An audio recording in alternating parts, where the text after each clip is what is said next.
So hello नमस्कार दोस्तों, हम सीटेट 2025 के लिए प्रिपेयर कर रहे हैं और जो हमारा आज का वीडियो है उसमें हम डिस्कस करने वाले हैं पीवाईक्यू, जो हमारा सीटेट का है प्रीवियस ईयर क्वेश्चन पेपर। और ये पेपर रहेगा पेपर 2 का। पेपर 2 में हमारा जो क्वेश्चन है वो हम सॉल्व करने वाले हैं आज बाल विकास का शिक्षा शास्त्र का। और प्रीवियसली वीडियोज़ में हमने जो पेपर 1 का बाल विकास का सेक्शन था वो सॉल्व किया हुआ है। जैसा कि हमें पता है कि दोनों ही पेपर 1 और पेपर 2 में जो बाल विकास होता है उसमें से 30 क्वेश्चन पूछे जाते हैं और सिलेबस हमारा सेम होता है, बस डिफ़िकल्टी जो लेवल होता है वो थोड़ा सा अलग अलग होता है। तो यहाँ पर ये वीडियो जो रहेगी वो दोनों के लिए ही हेल्पफुल रहेगी, पेपर 1 की जो प्रिपरेशन कर रहे हैं उनके लिए भी। और आज का पहला क्वेश्चन हम सॉल्व करेंगे। सबसे पहला क्वेश्चन हमारा है, प्रगतिशील शिक्षा के हिमायती इनमें से किस कथन से सहमत होंगे। तो आपको वीडियो को पॉज करना है और आंसर्स को ज़रूर लगाना है। आंसर्स को देखना है कौन से आपके क्या आंसर्स सही हो रहे हैं या कहाँ पर हमें इम्प्रूवमेंट की ज़रूरत है। हम तभी देख पाएंगे जब हम अपने आप को एनालाइज भी जो है वो करते चलेंगे। तो पहला ऑप्शन अगर हम देखें, बचपन एक अलग जीवन चरण है जिसमें बच्चे के रूप में वे क्या हैं के बजाय वे वयस्कों के रूप में क्या बनेंगे ज़्यादा महत्व रखता है। ये पहला ऑप्शन है। दूसरा ऑप्शन हमारा है, बच्चे स्वाभाविक रूप से अच्छे होते हैं और समाज उन्हें भ्रष्ट करता है। थर्ड ऑप्शन हमारा है, बच्चे स्वाभाविक रूप से असभ्य होते हैं और उन्हें नैतिक मानव बनाने के लिए सामाजिकरण आवश्यक है। फोर्थ ऑप्शन हमारा है, बच्चे एक सामाजिक, सांस्कृतिक, आर्थिक संदर्भ में पैदा होते हैं और यह पृष्ठभूमि उनके विकास को प्रभावित करती है। तो ये 4 ऑप्शन हैं। आपने अपना आंसर ज़रूर ही लगा लिया होगा। तो अगर हम देखें इन चारों ऑप्शन में से हमारा आंसर कौन सा करेक्ट होगा। सबसे पहला ऑप्शन अगर हम देखें, यहाँ पर बोल रहा है कि हमें बच्चे को क्या करना है, उनको जो है वो क्या है उसको छोड़कर हमें ये ध्यान देना है कि वयस्कों के रूप में उन्हें कैसे क्या बनेंगे, क्या उनको बनाया जा सकता है। क्या ऐसा हम प्रोग्रेसिव एजुकेशन के अंदर बोलते हैं? ये स्टेटमेंट बिल्कुल भी इनकरेक्ट है, क्योंकि जो प्रोग्रेसिव एजुकेशन होती है वो किस पर बेस है, वो चाइल्ड सेंटर्ड जो एजुकेशन है उस पर बेस होती है। उसका मोटो ही रहता है कि हैंड्स ऑन एक्सपीरियंस बच्चों को दिया जाए और बच्चों को उनको बच्चा जो होता है इसमें शिक्षा का जो केंद्र है वो माना जाता है प्रोग्रेसिव एजुकेशन के अंदर। और जो जॉन डीवी हैं वो इसके प्रोपोनेंट सपोर्टर जो हैं वो रहे हैं किसके, प्रगतिवादी शिक्षा के, जहाँ पर कि उन्होंने बोला था कि बच्चों को लर्निंग बाय डूइंग के मेथड के थ्रू पढ़ाया जाए और एक्सपीरियंशियल जो लर्निंग है वो बच्चों को दिया जाए, बच्चा जो है वो खुद से करके सीखे। तो ये हमारा प्रोग्रेसिव एजुकेशन है। तो वहाँ पर हम कहीं पर भी बच्चे को एक वयस्क के रूप में बनाने के रूप में नहीं तुले रहते। हम बच्चे को जो है वो एक एनवायरनमेंट प्रोवाइड कराते हैं जहाँ पर बच्चा जो है वो अपना खुद को सेंटर में रख के सीख सके। तो इससे बच्चे के अंदर क्रिटिकल थिंकिंग डेवलप होती है, प्रॉब्लम सॉल्विंग की जो अप्रोच है वो डेवलप होती है। और यहाँ पर प्रोग्रेसिव एजुकेशन के अंदर जो रूट मेमोराइजेशन था उसको बिल्कुल भी हटाने के लिए कहा गया था कि रूट मेमोराइजेशन से शिफ्ट करना है हमें लर्निंग को किस तरफ, एक्सपीरियंशियल लर्निंग की तरफ। ये यहाँ पर प्रोग्रेसिव एजुकेशन में कहा गया था। तो फर्स्ट ऑप्शन हमारा इनकरेक्ट हो गया। दूसरा ऑप्शन अब हम देखते हैं जहाँ पर कि बोला गया है कि चिल्ड्रन आर नेचुरली गुड, बच्चे जो हैं वो गुड होते हैं लेकिन सोसाइटी उन्हें करप्ट बना देती है। तो ऐसा बिल्कुल भी सभी के साथ नहीं होगा। या हम ये नहीं कह सकते, हम सोसाइटी को ब्लेम नहीं कर सकते कि सोसाइटी जो है वो उनको करप्ट जो है, भ्रष्ट जो है वो बना देती है। ऐसा बिल्कुल भी नहीं होता है। तो सेकंड ऑप्शन भी प्रोग्रेसिव एजुकेशन से रिलेट हमारा नहीं करता है। अब हम थर्ड ऑप्शन अगर हम देखें, यहाँ पर तो हमें ये बोल दिया है कि बच्चा जो है वो क्या होता है, असभ्य होता है। जहाँ पर भी नेगेटिव स्टेटमेंट है और वो भी बच्चों के बारे में, तो वो तो हमें बिल्कुल भी काट देनी है। वो तो बिल्कुल भी हमारा आंसर सही नहीं होगा, क्योंकि जब प्रोग्रेसिव एजुकेशन वाले बच्चे को ही सेंटर में रख रहे हैं तो वो बच्चों को असभ्य बिल्कुल भी नहीं बोलेंगे। अब हमारा यहाँ पर जो फोर्थ ऑप्शन है यही हमारा बचता है और हम इसे देख लेते हैं, ऑब्जर्व कर लेते हैं। तो यहाँ पर इनका कहना है कि बच्चा जो है अपने सोशल, कल्चरल और इकोनॉमिक कॉन्टेक्स्ट में पैदा होता है और यही बैकग्राउंड जो है उसको इन्फ्लुएंस करता है। तो ये बात बिल्कुल भी सही है, क्योंकि जैसे इन्वायरमेंट में हम पैदा होंगे, जैसा हमारा बैकग्राउंड होगा, फैमिली का बैकग्राउंड होगा, जैसा हमारा कल्चर होगा, वैसे ही हम बन जाएंगे। जैसे कि हमने देखा भी है हमारे रीजन में और अदर रीजन में, हम खुद भी कंपेयर कर सकते हैं। जैसा हमारा कल्चर है, जैसी हमारी सोसाइटी है, वैसे ही हमारा भी क्या होता है, विकास होता है। चाहे वो लड़का हो या लड़की हो, उनकी सोसाइटी के हिसाब से जैसे रूल्स और नियम्स बनाए गए हैं लड़कियों के लिए और लड़कों के लिए, वो उसी तरीके के क्या होते हैं, ढल जाते हैं और बन जाते हैं। तो फोर्थ ऑप्शन जो है हमारा क्या होगा यहाँ पर करेक्ट होगा। अब हम यहाँ पर सेकंड क्वेश्चन देखते हैं। सेकंड क्वेश्चन में हमें पूछा गया है विकास के डैश आयाम के तहत भावनाओं, आत्मधारणा और परिवारों, साथियों और दोस्तों के साथ पारंपरिक संबंधों में परिवर्तन का अध्ययन किया जाता है। तो यहाँ पर हमें बात की गई है किसकी, इमोशंस की, सेल्फ परसेप्शन की और इंटरपर्सनल रिलेशनशिप की, फैमिली, पीयर्स और फ्रेंड्स के साथ। तो उसको हम किसके अंडर जो है स्टडी करेंगे, किस डोमेन के अंदर स्टडी करेंगे। ऑप्शन को हम देख लेते हैं। सबसे पहले मनोसामाजिक पहला ऑप्शन, दूसरा है भौतिक, तीसरा है संज्ञानात्मक, फिर है हमारा भाषाई ऑप्शन। तो यहाँ पर वीडियो को पॉज करके आंसर ज़रूर दीजिएगा आप। तो अगर हम यहाँ पर देखें, जहाँ पर हमें बात की गई है इंटरपर्सनल रिलेशनशिप की, जब हम किसी और से, इंटरपर्सनल रिलेशनशिप के अंदर क्या होता है, जब हम किसी और से आमने सामने क्या कर रहे हैं, बात कर रहे हैं, हमारा इंटरेक्शन होता है किसी और पर्सन के साथ, अंतः क्रिया होती है किसी और पर्सन के साथ, फैमिली हो या हमारा फ्रेंड्स हो हमारे, या हमारे कलीग्स हो, जो हमारे साथ वाले हों, उनके साथ अगर हम क्या कर रहे हैं, रिलेशनशिप हमारा है, बातें कर रहे हैं, या मतलब इंटरपर्सनल रिलेशनशिप को हम देख रहे हैं, तो वहाँ पर हमारा क्या आ जाता है, समाज आ जाता है। वहाँ पर हमारी क्या आ जाती है, सामाजिक जो हमारी स्थिति है वो आती है, क्योंकि समाज के ही अंदर हमारे फ्रेंड्स हैं, हमारी फैमिली है और हमारे जो पीयर्स हैं वो आते हैं समाज के ही अंदर। तो इसीलिए यहाँ पर जो ऑप्शन होगा वो करेक्ट कौन सा होगा, मनोसामाजिक होगा। मनोसामाजिक, क्योंकि यहाँ पर इमोशंस की भी बात हो रही है और सेल्फ परसेप्शन की भी बात यहाँ पर कर ली गई है, इसीलिए यहाँ पर मनोसामाजिक हो जाएगा हमारा करेक्ट ऑप्शन।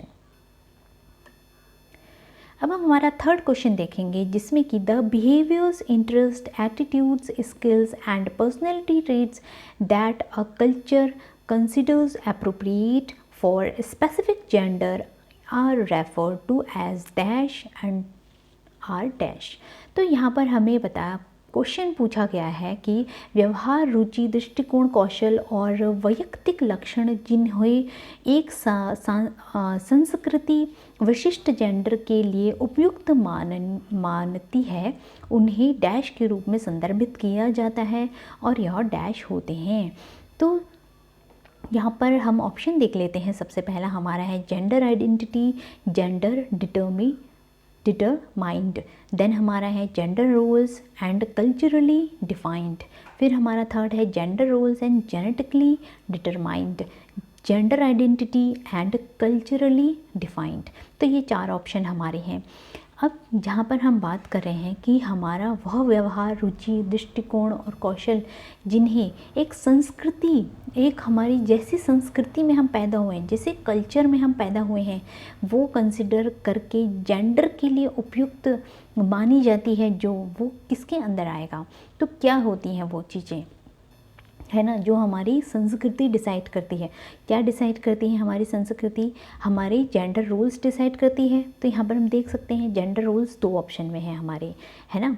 जेंडर आइडेंटिटी, तो जो हम पहचान हमारी क्या है, जो हम पैदा हुए हैं वो हमारी पहचान है, बॉय गर्ल या मेल फीमेल, वो हमारी पहचान है, वो हमारी सोसाइटी नहीं डिसाइड कर रही, वो हमें जो है हम पैदा हो गए हैं एज अ मेल और एज अ फीमेल। फिर हमारे रोल्स क्या हैं वो हमें कौन बताता है, हमारी सोसाइटी बताती है कि एज अ फीमेल आपके क्या रोल्स हैं और एज अ मेल आपके क्या रोल्स हैं, वो कौन डिसाइड करता है, ये हमारी जेंडर रोल्स जो हैं वो हमें बताती है हमारी सोसाइटी, हमारा कल्चर। फिर उसके बाद इन दोनों में से कौन सा ऑप्शन आएगा, क्या जो आनुवंशिकता हमारी है वो निर्धारित करेगी, आनुवंशिकता डिसाइड करेगी कि हमारे जो रूल्स हैं वो क्या होंगे, नहीं, बिल्कुल भी नहीं। तो यहाँ पर आनुवंशिक जो कैरेक्टर्स होते हैं उनकी तो बात करते ही नहीं है जेंडर के अंदर, है ना। तो जो भी हमारी संस्कृति है वो ही इसे क्या करती है, प्रभावित करती है, किसको, हमारे जेंडर रोल्स को, कि कौन, अगर हमारे देश में या हमारे एक पर्टिकुलर रीजन में अगर आप फीमेल हो तो आपके क्या रोल्स हैं वो बताइए हमें, कि किस तरीके से फीमेल्स के अलग रोल्स हो जाते हैं और मेल्स के अलग रोल्स हो जाते हैं, कितनी इक्वालिटी किस रीजन में है सबको पता है ना। तो ये हमारा हो जाता है, इसका सेकंड जो है वो राइट ऑप्शन हमारा हो जाएगा, जहाँ पर संस्कृति और जो हमारा जेंडर रोल्स हैं वो डिसाइड करते हैं। जेंडर रोल्स को कौन डिसाइड करती है, हमारी संस्कृति जो है वो डिसाइड करती है। अब हम हमारा फोर्थ क्वेश्चन देखते हैं, जहाँ पर कि हमें अभिकथन और कारण दिया गया है। असर्सन जो है वो एक समावेशी कक्षा में सभी पाठ्यचर्या अनुकूलन के शैक्षिक मानकों को विशेष बच्चों के लिए निम्न स्तर के करने के लिए निर्धारित किया जाना चाहिए। ये हमारा अभिकथन है। क्या समावेशी शिक्षा के अंदर जो विशेष प्रकार के बच्चे होते हैं उनके लिए जो करिकुलम है उसको हमें निम्न स्तर का बना देना चाहिए, लोअर स्टैंडर्ड का होना चाहिए क्या करिकुलम? ये तो हमें पढ़ के ही पता चल रहा है कि ये क्या है, गलत है। कभी भी हम ये नहीं कहेंगे कि हमें करिकुलम को लोअर स्टैंडर्ड का बना देना है। तो पहला ऑप्शन ऐसे ही हमें पढ़ के ही पता चल रहा है कि गलत है। अगर हम कारण देखें तो विशेष बच्चों की मुख्य धारा की कक्षा में सीखने की कोई संभावना नहीं है। क्या इंक्लूसिव एजुकेशन के अंदर हम ये बोलते हैं कि जो विशेष प्रकार के बच्चे होते हैं वो मुख्य द्वारा जो मेन स्ट्रीम है उसमें वो नहीं सीख पाएंगे? ऐसा हम बिल्कुल भी नहीं बोलते हैं, क्योंकि इंक्लूसिव एजुकेशन का तो कॉन्सेप्ट ही यही होता है कि सभी को हमें क्या करना है, साथ में लेकर चलना है। चाहे वो गिफ्टेड चाइल्ड हो, नॉर्मल चाइल्ड हो, या हमारे स्पेशली एबल जो बच्चे होते हैं वो हो, सभी को क्या करना है, साथ में लेकर चलना है। और डाइवर्सिफाई बच्चों की नीड के अकॉर्डिंग ही हमें अपना करिकुलम भी क्या बनाना है, फ्लेक्सिबल बनाना है, और उन्हीं के बच्चों के अकॉर्डिंग ही हमें करिकुलम को सेट जो है वो करना होता है। तो यहाँ पर और मुख्य धारा में इंक्लूड करने के लिए कहा गया है इंक्लूसिव एजुकेशन के अंदर, तो दोनों ही ऑप्शन क्या हो जाएंगे, यहाँ पर इनकरेक्ट हो जाएंगे। तो पहला जो है ऑप्शन यहाँ इस क्वेश्चन का राइट ऑप्शन हमारा पहला हो जाएगा, जिसमें कि दोनों ही जो अभिकथन और कारण है वो गलत हैं। अब हम क्वेश्चन नंबर 5 देखते हैं, जिसमें कि जीन पियाजे से क्वेश्चन जो है वो पूछा गया है।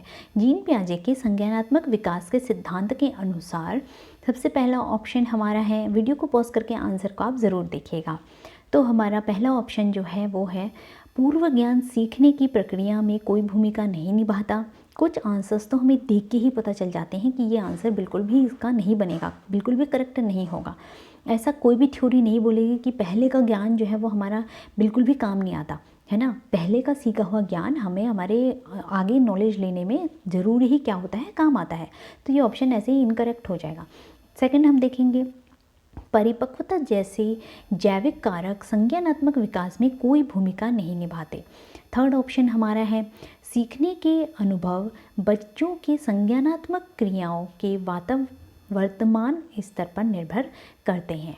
देन फोर्थ ऑप्शन हमारा है, अनुभवों के माध्यम से सीखने के बजाय याद करने की प्रक्रिया को प्राथमिकता दी जानी चाहिए। तो ये 4 ऑप्शन हमारे हो गए। पहला ऑप्शन हमने देखा कि जो बिल्कुल इनकरेक्ट था कि प्रायर नॉलेज जो है वो बिल्कुल काम नहीं आती, ऐसा बिल्कुल भी नहीं होता है। और जो इनका कॉग्निटिव डेवलपमेंट का थ्योरी है उसमें तो ये कहा है कि बच्चे जो हैं वो सीखते हैं और अपने ज्ञान का निर्माण जो है वो क्या करते हैं, फिर खुद से करते हैं। अब यहाँ पर सेकंड ऑप्शन जो था, जहाँ पर बोला गया था कि बायोलॉजिकल फैक्टर जो होते हैं वो बिल्कुल भी रोल प्ले नहीं करते हैं, कॉग्निटिव डेवलपमेंट में बिल्कुल भी कोई भूमिका नहीं निभाते, परिपक्वता जैसे जो बायोलॉजिकल फैक्टर हैं तो ये भी नहीं होगा। मेच्योरिटी के अकॉर्डिंग भी लर्निंग होती है, क्योंकि जो पियाजे हैं उन्होंने थ्योरी भी दी है कॉग्निटिव डेवलपमेंट की, और उसमें उन्होंने अलग अलग स्टेजेस दी हैं, जहाँ पर कि मेच्योरिटी के अकॉर्डिंग ही उन्होंने बताया है कि किस एज में बच्चा जो है वो किस तरीके से क्या करता है, सीखता है। तो सेकंड ऑप्शन भी हमारा इनकरेक्ट हो जाएगा। अब जो थर्ड ऑप्शन है वहाँ पर बोला गया है कि लर्निंग एक्सपीरियंस जो होते हैं वो डिपेंड करते हैं current level of cognitive functioning. तो ये ऑप्शन बिल्कुल करेक्ट लग रहा है हमें, क्योंकि जो पियाजे थे उन्होंने 4 स्टेजेस दी थी, जहाँ पर कि उन्होंने चारों ही स्टेजेस में एजेस में उनको डिवाइड किया, और उन्होंने उन्हीं स्टेजेस के एजेस के अकॉर्डिंग ही बताया कि किस एज में बच्चा, किस लेवल में बच्चा, किस स्टेज में बच्चा जो है वो किस तरीके से सीखता है, और उसकी उस स्टेज के क्या क्या जो कैरेक्टर्स हैं डिफरेंट वो होते हैं। इसीलिए हमारा जो थर्ड ऑप्शन है वो क्या होगा, बिल्कुल करेक्ट होगा। जो पियाजे की थ्योरी है उसको हमने डिटेल में वीडियोज़ में समझा हुआ है, उसका लिंक आपको डिस्क्रिप्शन में मिलेगा, आप उसे ज़रूर पढ़िएगा। तो अब ये हमारा थर्ड ऑप्शन यहाँ पर करेक्ट हो गया। फोर्थ ऑप्शन अगर हम देखें, यहाँ पर बात की गई है किसकी, मेमोराइजेशन की। ये बोल रहे हैं मेमोराइजेशन को प्रायोरिटाइज करना चाहिए। क्या हमें मेमोराइजेशन को प्राथमिकता देनी चाहिए? बिल्कुल भी नहीं, क्योंकि पियाजे की थ्योरी भी यही मानती है कि हमें बच्चों की कॉन्सेप्चुअल क्लैरिटी करानी चाहिए। बच्चे जो है अपने ज्ञान का निर्माण जो है वो खुद कर सकते हैं, ऐसा भी इनका कहना था। तो ये कहते हैं कि लर्निंग जो है बच्चे खुद से करें, खुद से उनको, हमें टीचर को क्या करना है, एक फैसिलिटेटर की तरह काम करना है। तो फोर्थ ऑप्शन भी हमारा जो है यहाँ पर इनकरेक्ट हो जाएगा। तो इस क्वेश्चन का जो हमारा राइट ऑप्शन है वो ऑप्शन नंबर 3 है। सो ये हमारे 5 क्वेश्चन थे। आगे के जो क्वेश्चंस हैं वो हम अनदर वीडियो में सॉल्व करेंगे। सो अगर आपको आज का वीडियो हेल्पफुल लगे तो आप वीडियो को लाइक ज़रूर कीजिएगा और अपने फ्रेंड्स के साथ शेयर ज़रूर कीजिएगा। और ये जो पेपर है उसका PDF जो है वो आपको टेलीग्राम चैनल पे मिलेगा, वहाँ पर आप उसे डाउनलोड कर सकते हैं और डिटेल में एनालाइज कर सकते हैं और अपने नोट्स भी जो है वो बना सकते हैं। और ये जो क्वेश्चन पेपर्स हैं इनको हम वन लाइनर के फॉर्म में भी पढ़ेंगे, जो भी हमारे और भी इससे एक्स्ट्रा कुछ क्वेश्चंस बन सकते हैं उनको भी हम देखेंगे। सो शेयर ज़रूर कर दीजिएगा और चैनल सब्सक्राइब नहीं किया तो सब्सक्राइब भी कर लीजिए। Thank you for watching.